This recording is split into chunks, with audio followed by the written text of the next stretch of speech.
Set your weapons to snark. The galaxy needs to be guardianed again. Groot, put your seatbelt on! So we're saving the galaxy again? Yep. Awesome! Our thoughts exactly. Awesome. The Guardians of the Galaxy are back. And we're all over this shit on the New Movie Show.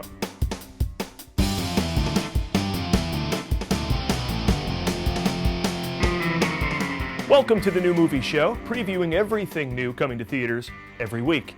This week, just one film, because who wants to go up against a Marvel juggernaut? Not that one, this one. Guardians of the Galaxy Volume 2. It's upon us as the summer movie season truly kicks off. This will be a movie event like no other. The first Guardians is not only a sci-fi movie and a comic book movie, it may also have been the best comedy of 2015. Showtime, a-holes!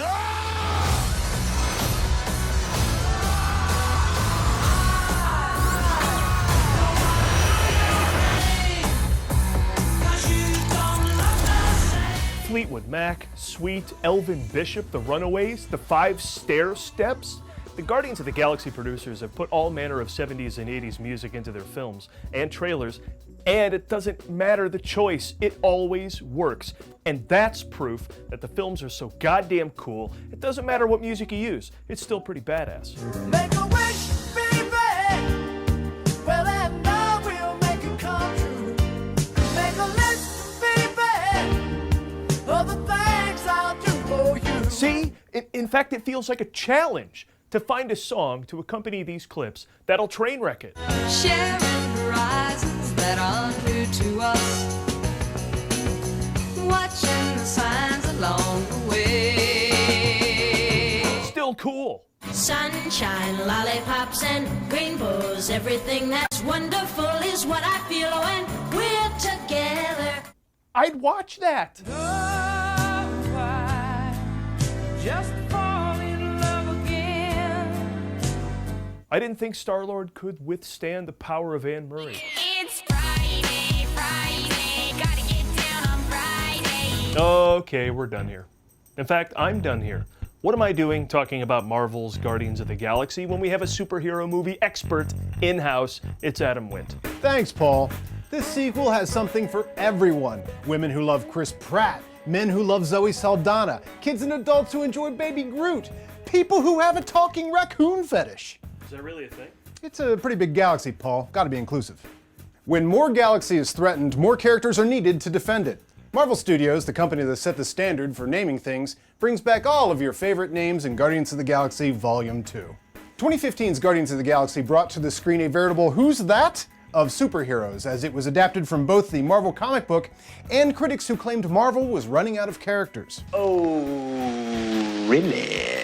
These are the same critics that declared Marvel Studios itself a non-starter because the popularity of Iron Man and Captain America couldn't possibly match that of Batman and Superman. Oh, really? In addition to all the names you've been pronouncing wrong, Guardians of the Galaxy Volume 2 adds dozens of more names, all of which I will now list, along with some I've made up and some Laugh Olympics contestants. There's Star-Lord, Groot, Rocket Raccoon, Boo Boo Bear, Thunder Ferret, The Great Fondue, Thanos, Mantis, Manos, Ogrim Warhammer, Grape Ape, Jabberjaw, Hong Kong Phooey, Pee Wee Herman, Shrieking Violet, Ted Koppel, Captain Caveman, Hams Bear, and Al Molinaro. Sci-fi's favorite dysfunctional family returns in an adventure that escalates the threat level from galaxial to universal. Chris Pratt is back, along with Zoe Saldana, Bradley Cooper, Dave Bautista, and Vin Diesel. Now that's quite a group of actors. You might even call them a Pratt Pack. Hardy fucking har. In what has got to be cinema's biggest non-acting acting since the last Adam Sandler movie, Vin Diesel returns as the voice of Baby Groot. I am Groot. Mm-hmm. I am Groot. Uh-huh. I'm Groot. No! Wait a minute, Baby Groot? Did a major comic book movie franchise just introduce a baby into its storyline? Here we go, Fonz. I'm heading for the Ram. Are you sure you want to do it?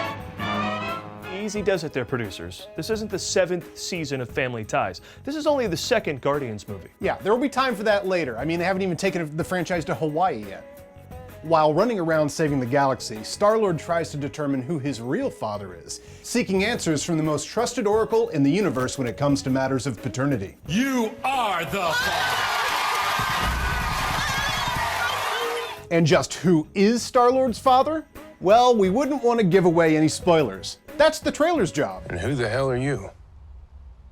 I'm your dad, Peter. None other than Kurt, Snake Plissken, Jack Burton, Wyatt Earp, Captain Ron, Dexter Riley, Russell joins the cast, after taking a year off of acting to change his name to that. That's not funny, Pliskin. Call me Snake.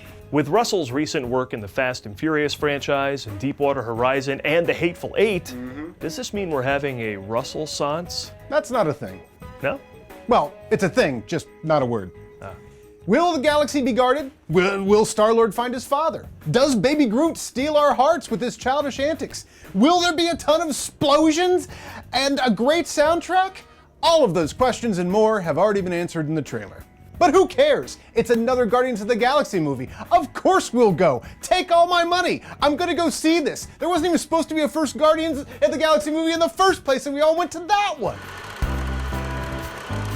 Despite the fact that Marvel mostly hires indie film directors and offbeat casting choices littered with cult items, the common complaint is that the films like Guardians of the Galaxy suck up all the oxygen from indie films, making it impossible for them to find an audience. So, we'd like to take the remaining time to inform you of the indie films opening this week at miniplexes. So you like our brother? Yeah, Sorta. Why, sort of? because I was born in a girl's body. 3 Generations stars Naomi Watts as a mother who must heal old wounds in order to make new wounds in her daughter, who wants to transition from a woman who looks like Elle Fanning to a boy who looks like Elle Fanning.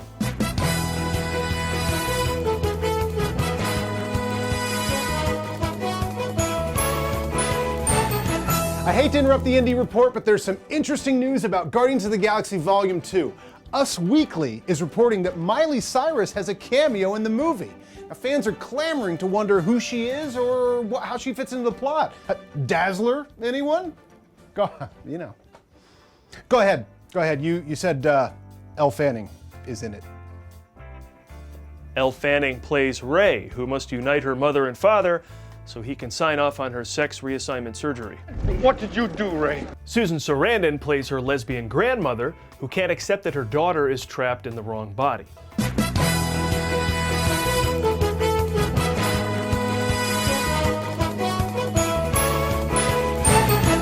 Speaking of mutants, Dazzler has been crossed off the potential characters for Miley Cyrus to play. This is coming from Teen People Online.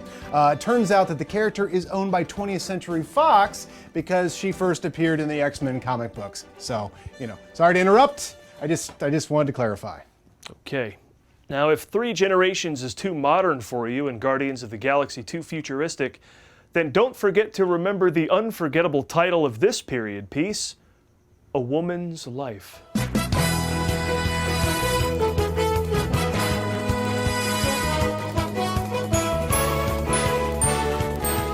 Hold on, we don't have a whole lot more time because I have to update our audience on the Guardians of the Galaxy. See, apparently Zoe Saldana has told E! Entertainment Channel that the movie is a non-stop thrill ride. Please, Paul, continue with this week's indie films.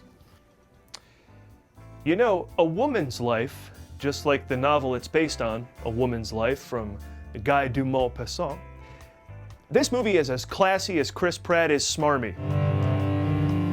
Est-ce que tu m'aimeras toute ta vie? Bien sûr. How do I know A Woman's Life is pretentious? A critic called it haunting. Critics don't even call haunted house movies haunting, only the piano and shit. In A Woman's Life,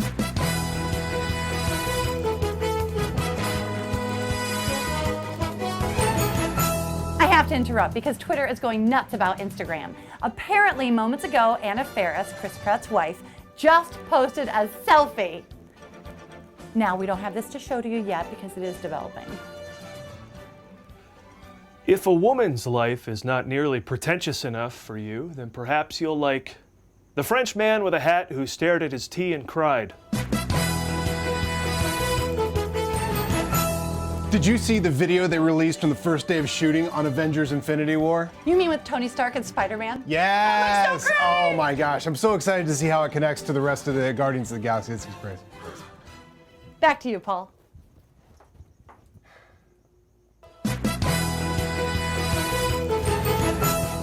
Sorry, Paul, I have to interrupt. As we all know, Marvel is famous for their end credit scenes, setting up the next chapter in the Marvel Cinematic Universe. Now, according to people at the premiere, Guardians of the Galaxy Volume 2 has 4 post-credit scenes. Another big step towards a Marvel Studios movie that's entirely post-credit scenes. Paul? Also at the Sundance 5, A Field of Wheat. The coming-of-age story of a wheat field in communist-occupied Czechoslovakia as it ponders its inevitable fate. Cereal. I'm afraid all we have left is time for you to read the titles off. Okay, there's the re-release of Elise's Release by the director of Steven's Stuff, Bjorn Borgnine. There's the documentary on Native American depression, The Suicide Squaw. Wrap it up before James Gunn speaks again. And finally, Volcano of Pus, a critical portrait on the neighbor that ratted on punk filmmaker Rusty Nails to the landlord about who broke the elliptical machine in the laundry room, by punk filmmaker Rusty Nails. Okay, we have to go, but first, this important message.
Guardians of the Galaxy Volume 2 is the 15th film from the Marvel Cinematic Universe. Marvel's eccentricity has kept pace with its box office. The franchise has grossed over $4.2 billion alone, outpacing even the Star Wars and James Bond movies by over $1 billion. At this rate, Kevin Feige could pitch whatever he wanted. So there's space. Oh, this is perfect. Kids love space. Absolutely. And a creature. He's a frog. You know what? I smell Earth Day. He does parkour. I don't know how Marvel does it. Oh, yeah, and he's got a glowing rock sword of truth. You know what? That's very marketable. Very memorable. Very iconic. I can see Hot Topic easily calling that gay. Go ahead, tell us more. Oh, so the frog can't get the rock sword of truth because of the evil Prince Shadow Reaper. He's a Reaper. He doesn't.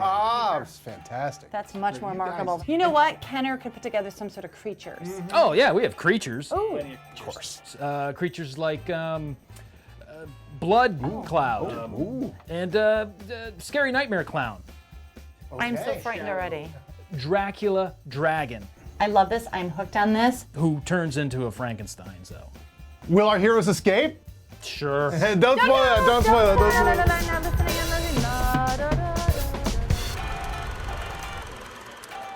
It's fun to go to the movies, but if you can't go to the movies, then watch us go to the movies. This is a segment you'll find all over our YouTube page, and we bring it here to the New Movie Show for the first time. When I was in New York last week, I met up with an old friend and former contributor to the Movie Guys, Dono Cunningham, and we went to see the new Anne Hathaway, Jason Sudeikis film, Colossal. Here's how it went in our latest To and From.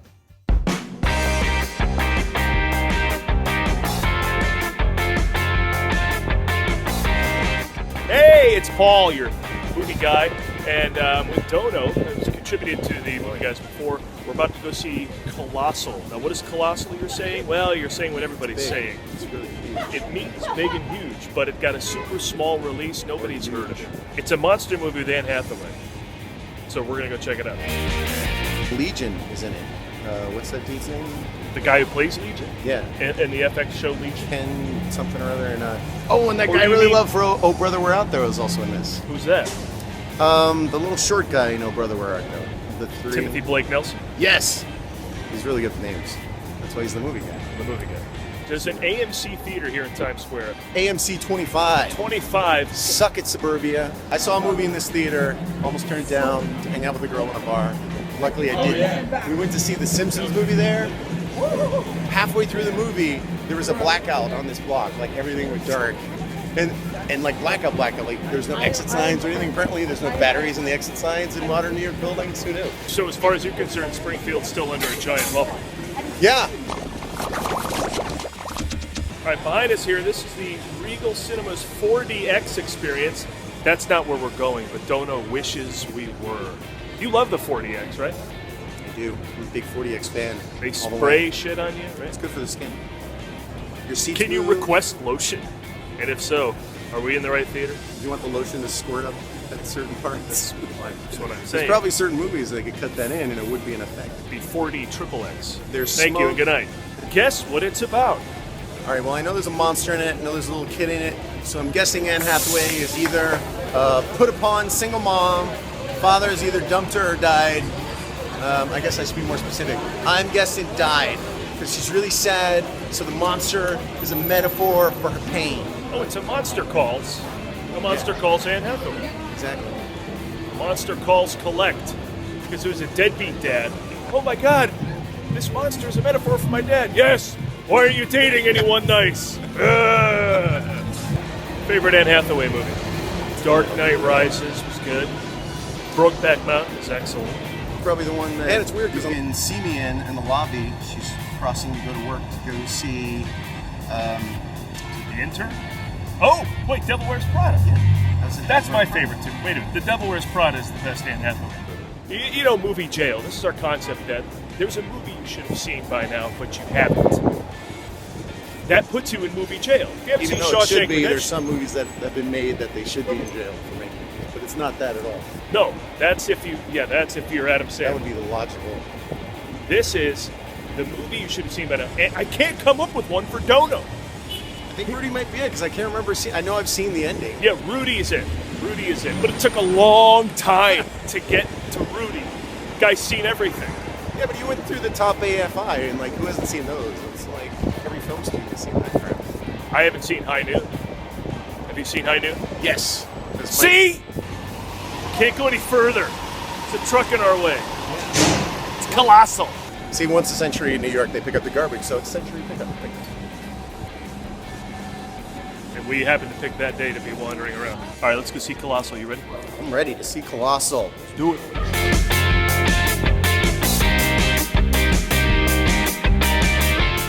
So Colossal, did you see it? What'd you think? I did see it. I liked it.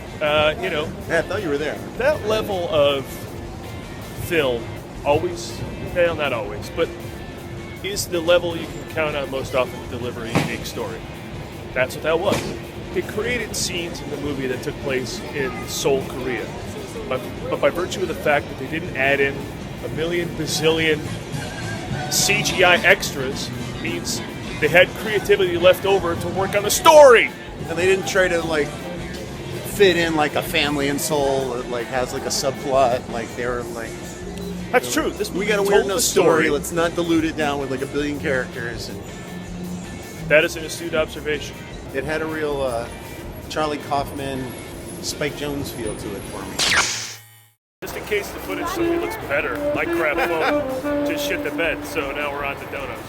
The monsters were great, though. Yeah, They had like a kind of old-fashioned kaiju feel to them. absolutely. Now I was way off from when I guessed. She wasn't a mom at all. I guess the little kid was her when she was a little kid. Yeah. The metaphor, I guess, was alcoholism. I always find it interesting when someone's an alcoholic, and even the booze companies are like, yeah, let me get my product in there to show that we're ruining this person's life, but at least they'll see our name. You just worry about yourself. Don't worry about me. Kids, if you want to drink, here's a good movie. They should basically what we're saying is they should show Colossal in schools. Jason Sudeikis was the guy I was trying to think of. I like him. He's been having a great career ever since he left Saturday Night Live. He's been like kicking it with some nice roles. Yeah, we're the Millers. Horrible bosses. Oh, 2 high points. I liked him as the brother on Last Man Alive. I have not seen him in any episode. Then again, you watch a crap ton of TV. Yeah. I'm a movie guy. That's what happens when you're unemployed. Yeah. I'm glad you remained unemployed so you could join me tonight. Don't get a job. We'll go to another movie. Sure. Man, oh man, do I love movies. They're the best. We should do a show about them. You know what I like even better is going out to the theater, as you saw in that clip. I love it. And we encourage everyone to go out to the theater, see a movie. There's no other experience quite like it. That's what I want you to take away. What did you guys take away from the show today? Let's go around the table and find out. Who wants to chime in first? Well, I'll go to the theater. I want to go see Colossal. There's nothing better than going to the theater and discovering like an undiscovered gem, and you're like, wow, this is so great. And I loved it. You will too. You'll love it. Yeah. Karen? You know, I really feel like you don't know a person until you've gone to the movies with them. They might chew with their mouth open. You never know. I certainly don't trust anybody unless I know what they're like at the movies. Bart, what'd you learn? Paschetti! Oh! Learning machine, like a Terminator, this guy right here. He learns. He's going. Oh, they should serve it in more theaters. I don't know why they don't. Movie guys! Hardy fucking har.